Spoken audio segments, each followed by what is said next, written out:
சிறையில் அடைக்கப்பட்ட பிறகு யோசேப்பின் வாழ்க்கை முழுவதும் இருளாக மாறியது போல தோன்றியது.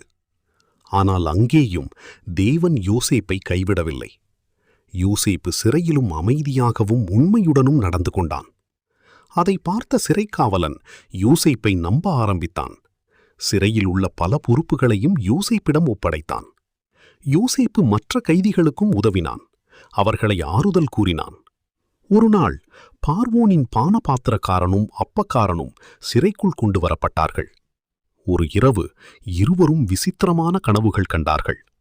அடுத்த நாள் அவர்கள் மிகவும் கவலையுடன் இருந்தார்கள். அதை கவனித்த யோசேப்பு, ஏன் நீங்கள் இவ்வளவு சோகமாக இருக்கிறீர்கள் என்று கேட்டான். அவர்கள் சொன்னார்கள், நாங்கள் கனவு கண்டோம், ஆனால் அதன் அர்த்தத்தை சொல்ல யாரும் இல்லை. அப்போது யோசேப்பு சொன்னான், கனவுகளின் அர்த்தத்தை கொடுப்பவர் தேவன். முதலில் பானபாத்திரக்காரன் தனது கனவை கூறினான். அவன் ஒரு திராட்சை கொடியை கண்டான். அதில் 3 கிளைகள் இருந்தன. அந்த கிளைகள் பூத்து திராட்சை பழங்கள் வந்தன. அவன் அந்த திராட்சைகளை பிழிந்து பார்வோனின் கிண்ணத்தில் கொடுத்தான். தேவன் கொடுத்த ஞானத்தினால் யோசேப்பு அதன் அர்த்தத்தை விளக்கினான்.